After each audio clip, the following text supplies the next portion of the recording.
My sister's text popped up before I even left for work. I'm quitting my job. You'll take care of us while I figure things out. No greeting, no hesitation, just a demand dressed as family. I stood there, dish towel still in my hand, staring at the words like they'd been rehearsed for years. Then, for the first time in my life, I typed back, "That's not on me." I pressed send, opened my laptop, and signed the overseas contract I'd been too scared to touch. 10 minutes. Later, Mom's name flashed across my screen. And what she wrote next didn't just test my patience. It ended 15 years of silence I used to call peace. Before we get into it, hit like and tell me, have you ever been the one who finally said no after years of keeping the family together? I used to think being dependable was something to be proud of. My parents sure did.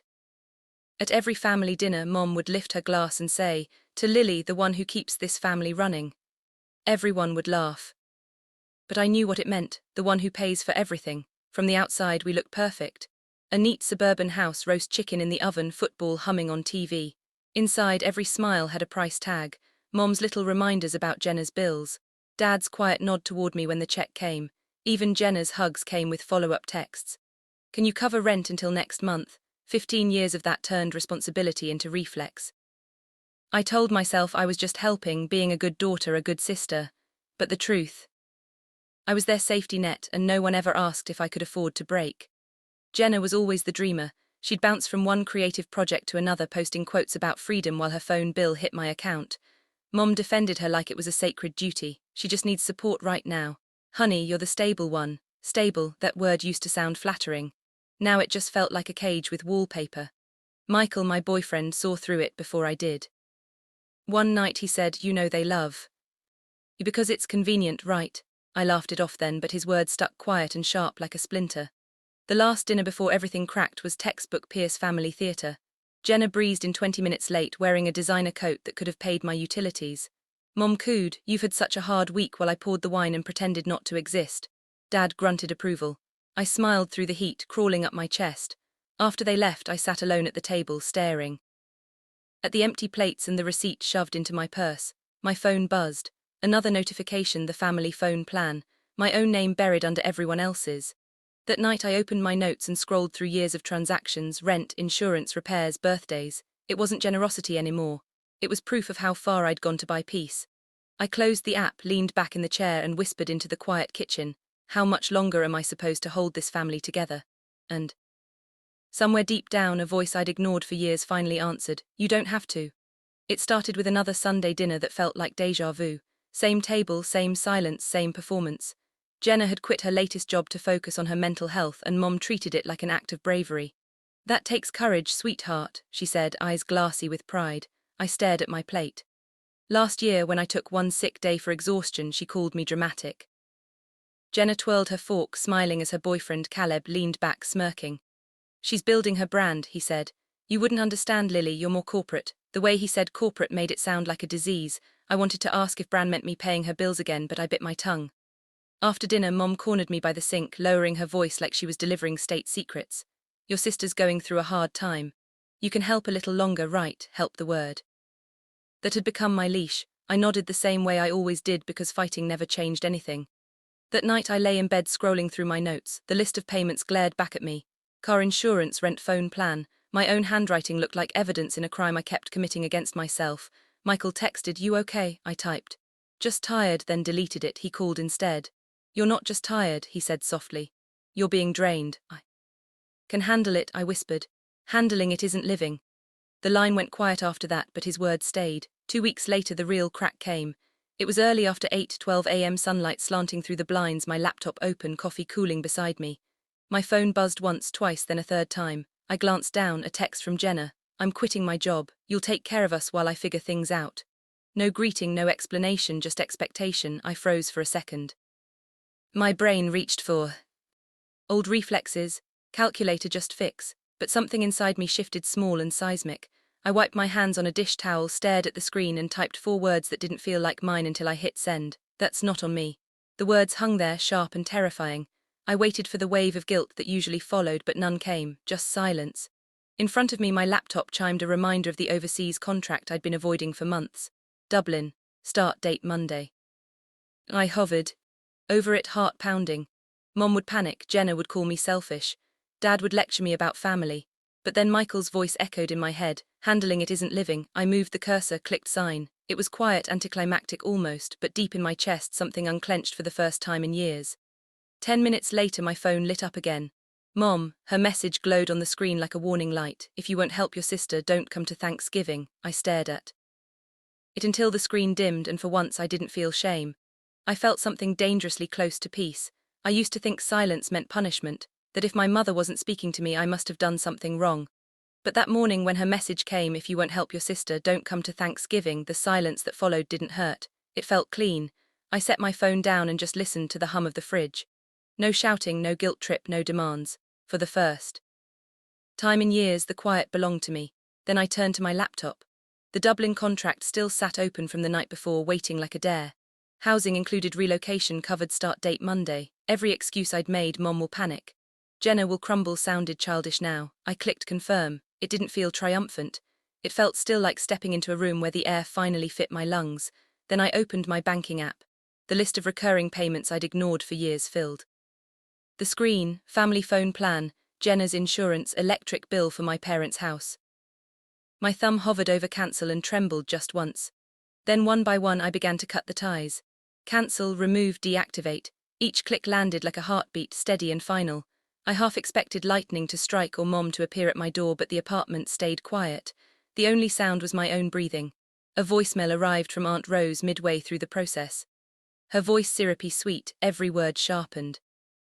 With guilt, sweetheart, family gives and receives. Maybe you can give a little more this season. God will bless you back tenfold. I deleted it without listening to the end. By afternoon I drafted something new. Exit plan. It wasn't dramatic, just bullet points. Remove name from phone plan. Unlink Jenna's car insurance. Cancel utilities tied to parents' address. Freeze shared credit line. Transfer savings. I stared at the list, the weight of it both terrifying and exhilarating.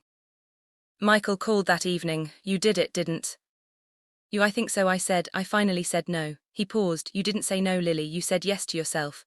When we hung up, I sat on the floor, surrounded by the quiet hum of appliances, the smell of coffee gone cold, and a strange, growing sense of control. I'd always imagined freedom would roar, but it didn't. It whispered. That night I packed a small suitcase, passport, work clothes, a photo of me and Michael at the lake. Everything else could stay. At 6:47 p.m. my phone buzzed again. Mom. Family meeting tonight, 7 sharp. Then you will be here. I stared at the screen, then typed back, simple and calm, I won't. At 6:52 p.m. the doorbell rang. For a moment I didn't move. The sound echoed through my apartment, sharp and insistent, cutting through the quiet like a warning. When I checked the peephole, Dad was standing there, workshed, face flush, jaw set like granite. Open the door, Lily, he said, his voice low. Don't play games. I kept my hand on the lock. I'm not. He muttered something about disrespect, about how I'd been different since getting that new job offer. Then his footsteps faded, leaving only silence and the faint hum of the hallway lights. I leaned my forehead against the door and exhaled. They weren't coming to talk, they were coming to win. An hour later my phone buzzed again. FaceTime, family meeting. For a second I considered ignoring it, but a colder part of me wanted to see them, wanted to finally stop pretending. I pressed accept. The screen lit up. Mom was in the kitchen, arms crossed, apron still on. Dad sat at the table beside her, beer bottle half empty. Jenna was next to him, eyes puffy but perfectly framed in the camera. Caleb hovered behind her, scrolling on his phone, smirking like it was all a show. Mom's voice came soft, rehearsed. Can we please talk like adults? I forced a small smile. That's what I've been doing. Jenna jumped in. You embarrassed us, Lily. You made me look like a beggar. I kept my voice even. You sent a demand. I declined. Her lower lip trembled, the same move she'd used since we were kids. You don't believe in me, you never have. That's not true, I said quietly. I believed you'd grow up. Caleb laughed under his breath. She's so uptight, no wonder you're single half the year. My eyes flicked to him. Do you even hear yourself? He shrugged. Just a joke. Mom's patience snapped. Enough, Caleb. Then she turned to me, voice sharpening. Your sister's business could change her life. She just needs someone responsible on paper. Dad leaned forward, hands clasped like he was negotiating a deal. It's not even risky. A small loan, 150 tops. You'll costen, that's all. I repeated the words slowly, like tasting something bitter. You're asking me to guarantee a $150,000 loan for someone who quit her job last week. Mom's tone hardened. Don't be dramatic. We raised you better than this, that was it. The click, the sound in my head when something finally breaks, but not loudly. Quietly, cleanly, I took a deep breath. You didn't raise me to say yes, I said. You raised me to survive saying no. Silence, real silence, the kind that fills a room and presses against your ribs. Dad's face flushed red. What's your tone? I said evenly. It's calm. Mom's eyes narrowed. So that's it, you're walking away from your family. I'm walking away from being your financial plan. Jenna's voice cracked. You're punishing me for being different. No, I said, I'm setting boundaries. There's a difference. Her eyes filled again. You think you're better than us. I think I'm tired. Mom slammed her hand on the table, the sound echoing through the speaker. You'll regret this, Lily. I nodded once. Maybe, but at least it'll be on my own dime, and before anyone could speak again I pressed end call. For a few seconds all I heard was my own breathing. The apartment was dim, the last bit of daylight slipping through the blinds. I looked down at my phone, messages pouring in, one after another. Mom, you're cruel. Dad, you'll apologize when this blows over. Jenna, you destroyed this family. Aunt Rose, forgiveness heals, sweetheart. God sees your heart. I turned the phone face down. The silence that followed wasn't empty, it was sacred. Then I opened the file labeled exit plan, checked every box, removed from phone plan, unlin insurance, cancelled utilities, closed credit line, booked flight. By the time the clock hit midnight, there were 43 missed calls blinking on my screen, none from Michael, he knew. At 12:07 a.m. the phone rang again. This time I answered. Hey, his voice came softly. You sound lighter. I think I'm just done, I said. Then do something about it, not for revenge, for peace. After we hung up I stared out the window. The street below was quiet, empty. The kind of calm I used to envy in other people's lives. For once it was mine. By morning the retaliation began. A Facebook post from Mom about ungrateful children. A text from Aunt Rose with a Bible verse about forgiveness. A cryptic story from Jenna. Sometimes the ones you love hold you back. They wanted shame to be my punishment, but all I felt was relief. That afternoon I finished packing, my passport, work ID and the signed contract tucked inside a folder. When I zipped the suitcase, the sound felt final, like a door closing softly behind me. As I slid on my coat, my phone buzzed one last time. Mom again, we won't forget this. I typed back slowly, each word deliberate. Neither will I. Then I powered it off. Outside the air was cold but clean. The sky over the city pale and clear, like the beginning of something that didn't need permission. I locked the door behind me, suitcase rolling across the hallway tiles. Each step felt like proof that I had finally stopped being useful and started being free. The airport smelled like burnt coffee and early morning rain. I moved through the line, half awake, half weightless. No group chat buzzing, no guilt bleeding into every thought, just the soft rumble of luggage. Wheels and the sound of my own breathing. When the plane lifted off, I pressed my forehead to the window and watched the city shrink beneath the clouds. For 15 years that skyline had meant obligation. Now it looked almost beautiful from far away. Dublin was colder than I expected. Grey skis, wet cobblestones, air that tasted like salt and freedom. The company apartment was small, one bedroom with white walls and a view of the canal. The first night I unpacked one suitcase, brewed tea, and stood at the window until the street lights flickered on. Everything inside those walls belonged to me. Every bill, every choice. A week later, Mom's voicemail arrived. Her voice trembled with something between pride and resentment. Jenna found part-time work. We're fine, your dad says hi. I listened twice, not for what she said but for what she didn't. No guilt, no demand, just distance. I didn't call back, I didn't need to. That night I opened my old notes, pages of bills and payments once labeled family. I scrolled to the bottom and typed one final line, debt cleared emotionally and otherwise. Then I closed the laptop and let the quiet fill the room. For the first time in my life, silence didn't feel like punishment, it felt like peace. Sunday morning light spilled across the table, catching the steam from my coffee. No buzzing phone, no new demands, just quiet. I thought about the first message that started it all. You'll take care of us while I figure things out. Maybe once I would have, out of habit or fear.